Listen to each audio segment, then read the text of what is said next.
A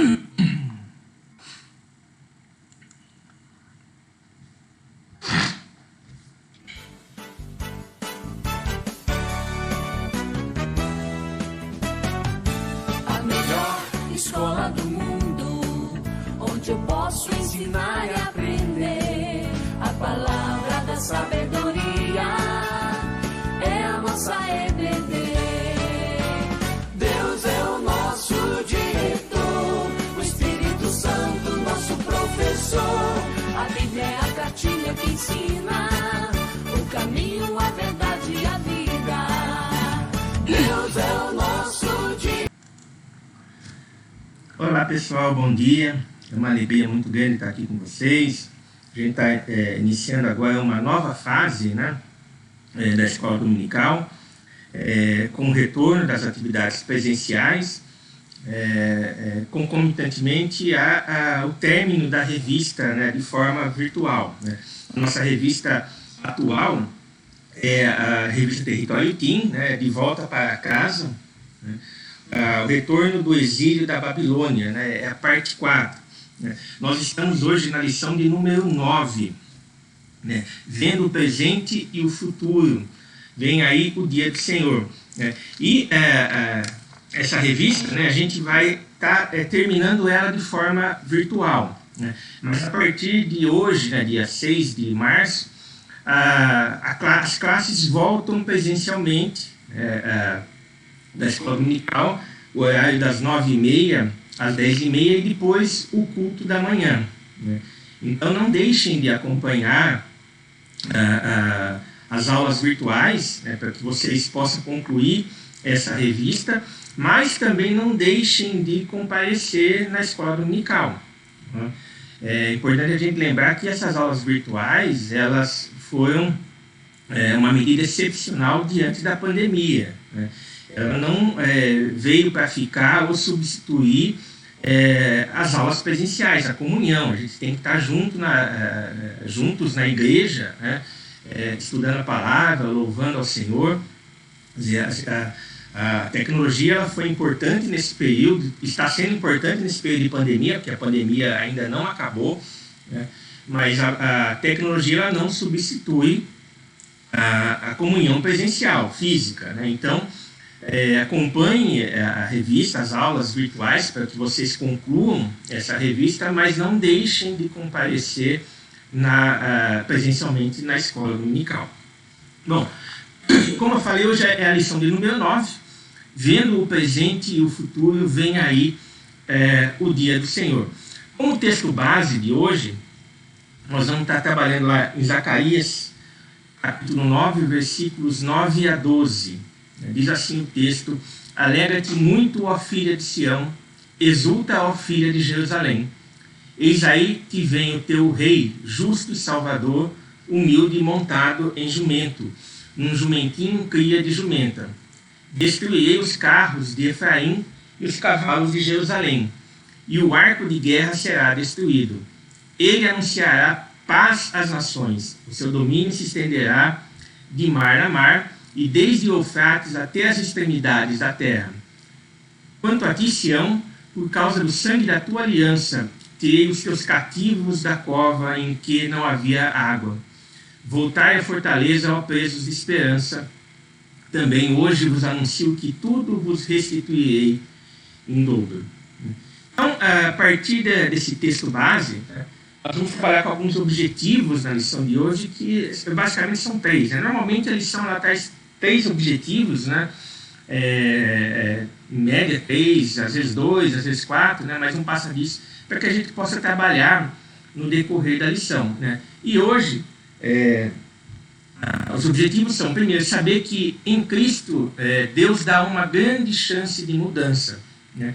A gente vai ver que a temática da revista, né, e do próprio texto base que nós lemos essa ideia de que sempre há uma esperança. Né? Há uma palavra de condenação, né, de repreensão em relação ao erro, ao pecado, mas também há sempre uma esperança em Cristo.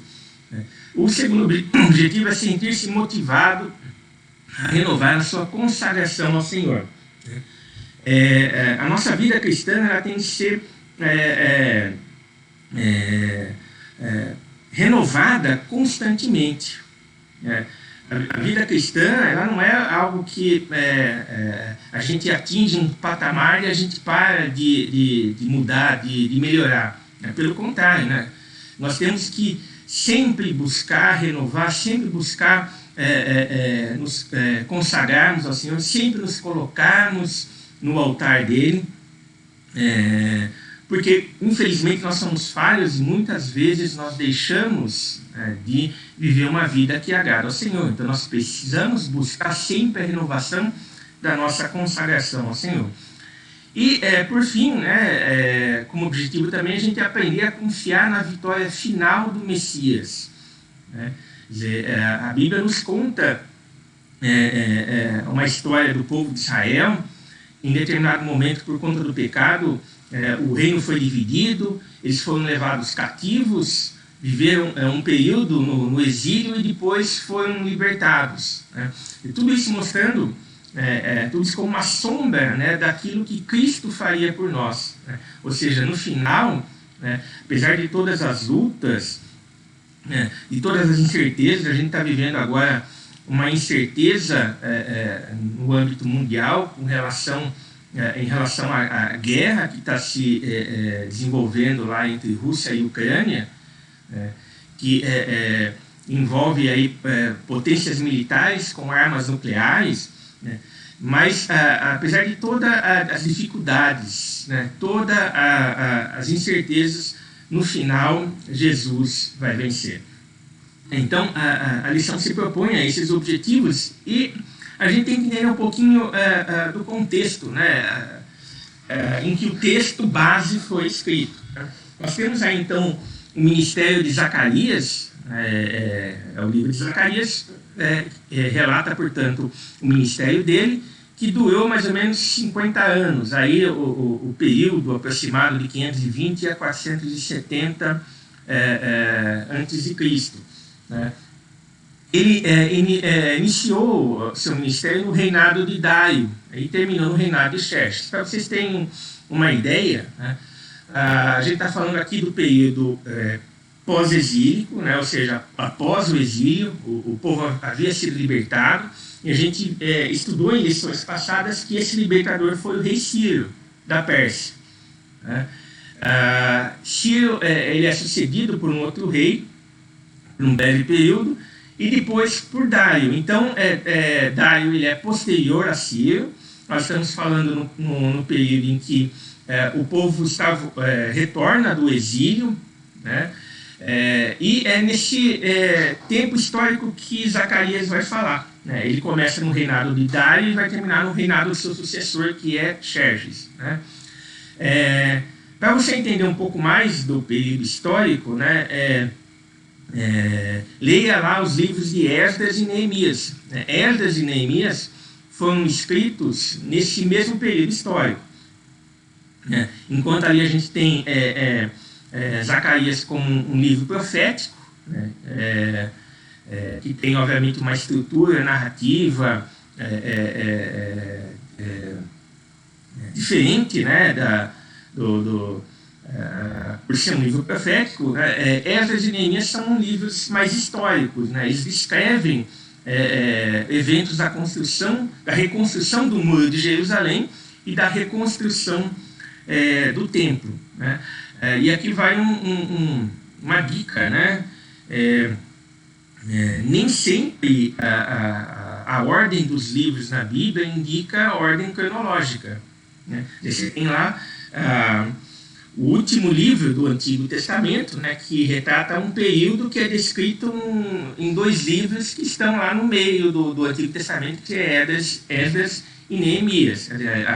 A disposição dos livros ali não se preocupa muito com a cronologia histórica. Não quer dizer que, porque Esdras vem antes e Zacarias depois, estão falando de períodos distintos.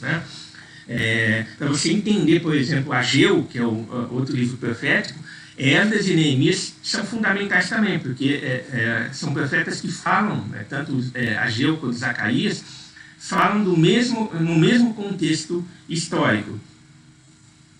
E aí a gente tem, por exemplo, Esdras, né? Se você ler o livro de Esdras, ele vai trabalhar com a temática da reconstrução do templo. Então o povo volta do exílio, né? Encontra, obviamente, a cidade de Jerusalém destruída, né? Isso é uma consequência da guerra. A gente tem visto aí, nesses dias fartamente, né, nas redes de televisão, imagens da Ucrânia e a destruição que a guerra tem causado, né? Na época de Esdras e Neemias não era diferente. Então o povo volta do exílio e encontra tanto os muros de Jerusalém, que serviam para a proteção da cidade, quanto o templo, que representava para o povo a presença de Deus no meio do povo. Então Esdras trabalha com essa temática da reconstrução do templo, enquanto Neemias vai expor a reconstrução dos muros de Jerusalém. E a gente vai ver ali, tanto em Esdras quanto Neemias, os desafios que o povo teve, né, as dificuldades e como isso foi superado. A gente vê, por exemplo, lá em Esdras 1:3, quem dentre vós é de todo o seu povo, seja seu Deus com ele, e suba a Jerusalém de Judá e edifique a casa do Senhor, Deus de Israel. Ele é o Deus que habita em Jerusalém. Então aqui a gente vê a temática principal do livro de Esdras, que é a reconstrução do templo de Jerusalém, né? Que é compreendida como a casa do Senhor. E nota o final do versículo, onde ele fala que ele é o Deus que habita em Jerusalém. Então, a construção do templo era importante na visão religiosa do povo de Israel, justamente porque havia um entendimento de que Deus habitava em Jerusalém através do templo. Então, a reconstrução do templo era fundamental, né? Neemias 2,17, a gente vê, por exemplo, então lhes disse: estáis vendo a miséria em que estamos, Jerusalém assolada e as suas portas queimadas. Vinde, pois, reedifiquemos os muros de Jerusalém e deixamos de ser opróbrio. Que ficou próprio, né? Não está errado. Então aqui a gente vê também a temática de Neemias, né? Que é a reconstrução dos muros de Jerusalém, né? O texto aqui mostra, olha, nós voltamos do exílio e a gente encontrou Jerusalém assolada, destruída, né? Está tudo destruído, e a gente precisa reedificar os muros, reconstruir a cidade. Então, é nesse contexto que Zacarias vai estar proferindo a sua mensagem, né? Uma mensagem para um povo que conhecia a sua história, que havia passado por problemas políticos no passado, problemas espirituais no passado que levaram à divisão do reino entre o Reino do Norte e o Reino do Sul, né? E é um povo que sabia que, em razão do seu pecado, Deus havia mandado o povo para o exílio, né? E que agora, né, através de Ciro, Deus havia libertado o povo do exílio e o povo estava retornando, né? Então é um povo que entendia o seu presente, entendia o seu passado, entendia o seu presente, quer dizer, porque nós estamos com uma Jerusalém assolada, né? Porque o povo compreendia o seu passado e todo o pecado que havia acontecido e todas as consequências do pecado, né? E agora Zacarias vai falar justamente que mesmo tendo o povo tendo pecado, né, e Jerusalém estando assolada, havia esperança para o futuro. Então, nós estamos falando aí do resumo da profecia de Zacarias, né, que é um chamado do povo ao arrependimento e uma advertência para que não se ignore esse chamado como gerações anteriores haviam feito, né? O problema do povo de Israel é que profetas em tempos anteriores haviam alertado o povo com relação ao pecado, né? A necessidade de arrependimento, né? E essas gerações anteriores não tinham dado ouvidos aos profetas, né? E aí, obviamente, veio a consequência. Uma coisa importante e fundamental, né, quando a gente lê a Bíblia, quando a gente fala da Bíblia, né, é que a Bíblia ela sempre aponta para uma esperança, né? Ela sempre aponta para um perdão que existe. Eu falo isso porque tem crentes que só gostam de pegar a desgraça do pecado. O pecado, sim, ele traz desgraça, né? Ele traz castigo, né? Mas a Bíblia, ela é a Bíblia que fala de um Jesus que se fez homem, né? Deu a vida por nós, né? Para que nós pudéssemos ser salvos, né? Então a Bíblia, ela sempre fala de esperança ao pecado, né? Que é punido, que Deus rejeita, né? Mas também há a esperança que o próprio Deus oferece, né? E quando a gente fala dessa visão de esperança, a gente também não pode se esquecer que caminha junto a questão da justiça, né? Como a gente vê aqui nesse resumo da profecia de Zacarias, né? Ele chama o povo ao arrependimento, né? Ou seja, ele está falando que há uma esperança, né? Mas caminhando junto com essa esperança, há sim a promessa de castigo e punição para aqueles que não se arrependerem, né? Então, a gente tem que entender a Bíblia como um chamado ao arrependimento, né? E um chamado à esperança, né? Mas também a gente tem que apontar que a ausência de arrependimento conduz ao castigo e punição, né? Entender que Deus ele é amor e também é justiça. A gente não pode ressaltar apenas que Deus é amor e apenas que Deus é justiça, né? Deus é amor e justiça. Então ele convida ao arrependimento, mas ele pune o coração duro que se recusa a se arrepender, né? E a gente vê lá em Zacarias 1, de 1 a 4, o seguinte: no 8º mês do 2º ano de Dário, veio a palavra do Senhor ao profeta Zacarias, filho de Baraquias, filho de Ido, dizendo. Então a gente vê aqui uma contextualização histórica, temporal, né? Quando começou o ministério de Zacarias? Foi no 8º mês do 2º ano do reinado do rei Dário, né? E quem é esse profeta, né? Naquela época não existia o sobrenome como nós temos hoje, ou o nome de família, né? Uma pessoa é identificada em relação à sua linhagem. Então, fulano que era filho de ciclano, que era filho de Beltrano. Assim você identificava a pessoa, né? Jesus, por exemplo, era Yosef, Yeshua ben Yosef, né? Josué, filho de José. É assim que Jesus ele é identificado, né? A palavra Cristo, né, que é o equivalente grego para a palavra Messias, que é o em hebraico, é apenas um título. O nome de Jesus não era Jesus Cristo, né? Jesus ele é Jesus, filho de José. E aqui então a gente tem a identificação de quem é o profeta, né? Zacarias era um nome comum na época, né? E aqui a gente vê, portanto, o profeta se identificando, né, para que as pessoas pudessem saber quem que ele era, né? E aí o texto continua: o Senhor se irou em extremo contra vossos pais, né? Quer dizer, apontando aí, olha, os seus pais não se arrependeram, né? E, portanto, houve a ira do Senhor. Portanto, dizes, assim diz o Senhor dos Exércitos, tornai-vos a mim, diz o Senhor dos Exércitos, e eu me tornarei para vós outros, diz o Senhor dos Exércitos, né?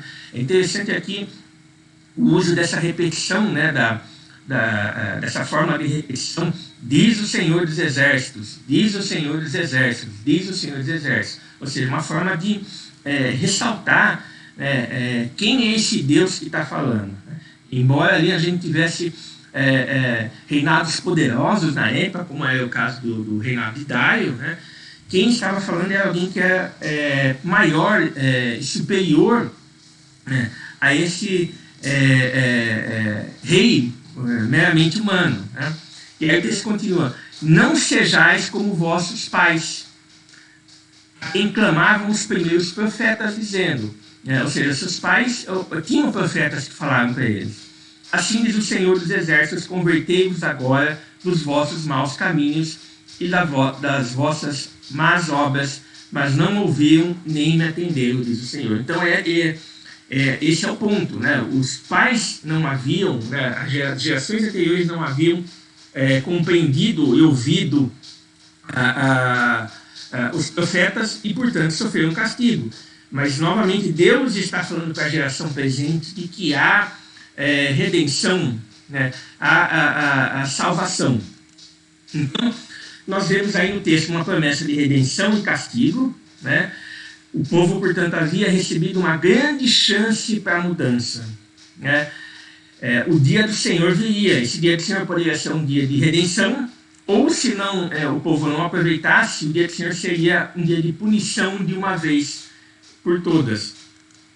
Zacarias 1,6 diz, contudo as minhas palavras, os meus estatutos que eu prescrevi aos profetas, meus servos, não alcançaram a vossos pais? Sim, esses se arrependeram e disseram, como o Senhor dos Exércitos fez tensão de nos tratar segundo nossos caminhos e segundo as nossas obras, assim ele fez. Então as promessas que Deus faz de redenção, né, quando há arrependimento, ele cumpre. Não são promessas vazias que não se cumprirão. Zacarias 9,16 diz, o Senhor, seu Deus, naquele dia o salvará, como ao rebanho do seu povo, porque eles são pedras de uma coroa e resplandecem sobre a terra dele.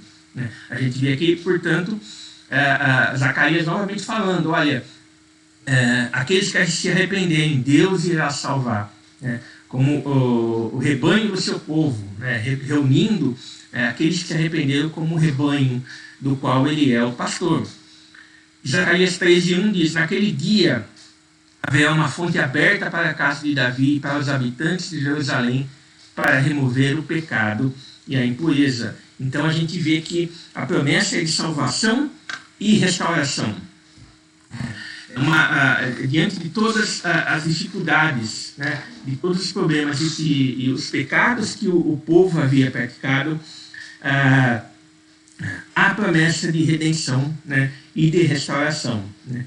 E a gente vê que Zacarias é um livro muito interessante de ler. E tem algumas partes ali que são um pouco mais difíceis de compreender se você não entende o contexto histórico, né? Mas, no geral, é uma leitura muito legal. Né?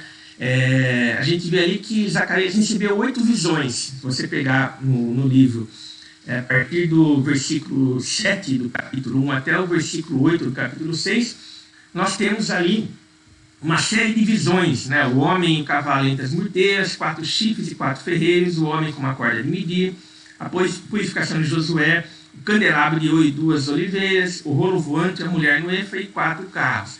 Todas essas visões descrevem como será essa ação de Deus, né, no sentido de oferecer a salvação e de salvar o seu povo e punir aqueles que não se arrependerem. Né? Eu não vou entrar em detalhes aqui, né, dessas 8 visões, porque não é o objetivo da lição, mas eu recomendo que vocês leiam, façam a leitura do livro de Zacarias, né, para que vocês, a partir da lição, vocês compreendam muitas coisas que estão descritas lá. Né? Então a gente vê que Zacarias fala de uma forma impressionante sobre o dia do Senhor. Né? Outros profetas, outros livros falaram dessa fórmula, o dia do Senhor. Mas Zacarias talvez tenha sido aquele que falou de uma forma mais pungente sobre o dia do Senhor. Né? E ele fala de uma reconstrução maior que vai ocorrer nesse tempo. Né? Então, como eu falei numa lição passada, se não me engano foi a lição de número 6, né? Aqui a gente tem uma forma literária, né, própria, né, quando se fala de um período apocalíptico. Né? Ele está falando aqui dos tempos finais. Né? Não só, a profecia não só aponta para o momento presente, a gente tem que entender isso, mas Zacarias está falando ali para o povo que voltou do exílio, mas ele também está apontando para um futuro, né? Para um momento no futuro em que havia uma reconstrução maior do que simplesmente uma questão física, né? Então, se aponta ali para essa realidade futura, né? Deus não é aquele que simplesmente está agindo naquele momento histórico específico, mas ele é aquele que está conduzindo toda a história para um fim ao qual ele predeterminou. E Zacarias, a partir das 8 visões que ele tem, ele expõe o que seria esse dia do Senhor, que para aqueles que se arrependerem seria um dia de festa, né? Então a gente vê lá em Zacarias 9:9, alegra-te muito, ó filha de Sião, exulta, ó filha de Jerusalém, eis que aí vem o teu rei, justo e salvador, humilde, montado em jumentos, um jumentinho, cria de jumenta.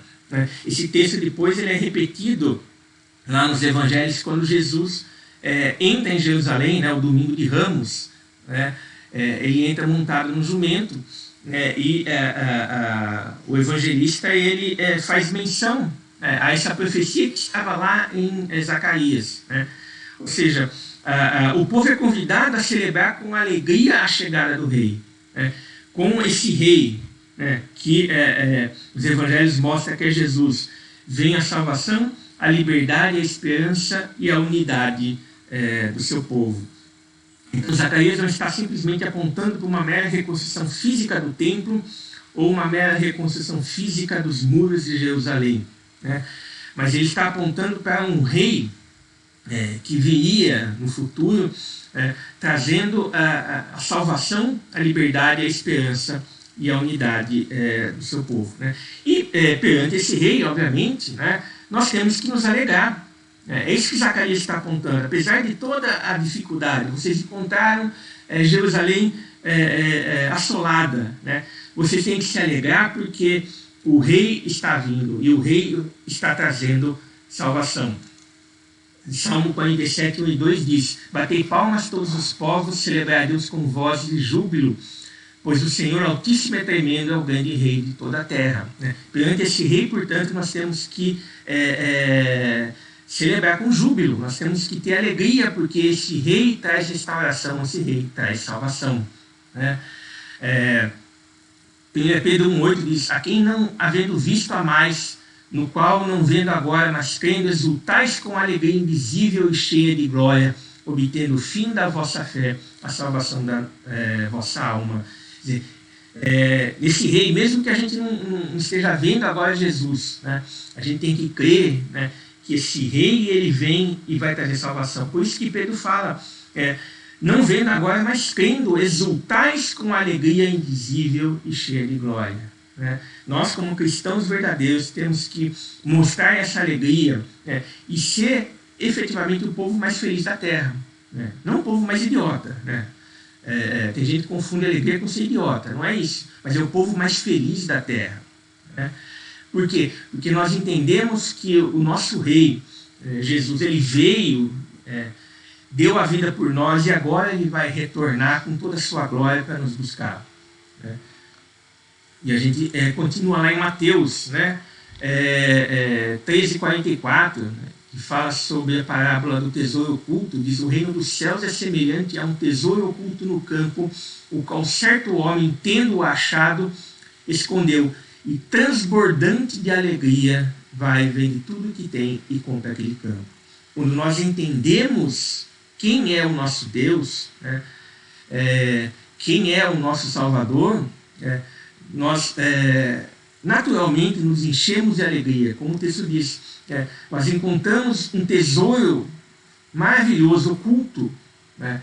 E nós vamos transbordantes de alegria, e nós entregamos tudo em favor desse tesouro, né? Nós, portanto, temos que entender que esse rei ao qual Zacarias está apontando, né, é o nosso maior tesouro, oculto, né, ao mundo. O mundo não consegue enxergar isso, mas nós que encontramos isso pela ação do Espírito Santo, nós temos que, transbordantes de alegria, entregar tudo o que nós temos para Jesus. E aí o Salmo 4:7 diz: mais alegria me puseste no coração do que a alegria deles, quando lhes há fartura de cereal e vinho. Né? A alegria humana, né, é uma alegria fugaz, frágil, passageira. Né? E aqui o salmista diz, olha, mesmo com toda a riqueza que qualquer pessoa possa ter, né, o conhecimento de Jesus como Salvador da nossa vida nos traz mais alegria ao coração do que qualquer riqueza humana, do que qualquer glória humana. Né? E a gente tem que entender que, diante, né, de todas as dificuldades que nós passamos no presente, né, como Zacarias nos mostra, há uma promessa futura de que o rei vai voltar, né, e nós temos que nos alegrar agora. Né? Nós temos que entender que o Espírito nos revelou um tesouro profundo, um tesouro maravilhoso ao qual o mundo não enxerga, e nós temos que, transbordantes de alegria,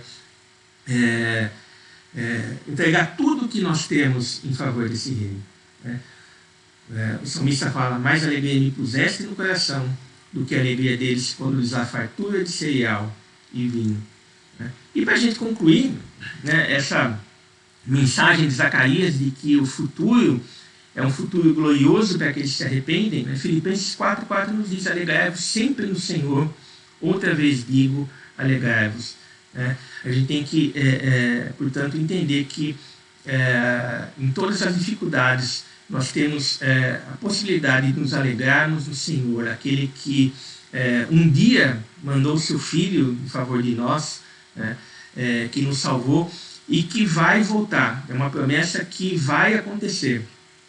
Ninguém ou nada pode parar o plano de Deus, aquele plano que Ele arquitetou lá na eternidade, né? E que está caminhando para o fim que Ele determinou. Né? Que Deus nos ajude a entender isso, que nós possamos nos alegrar sempre no Senhor.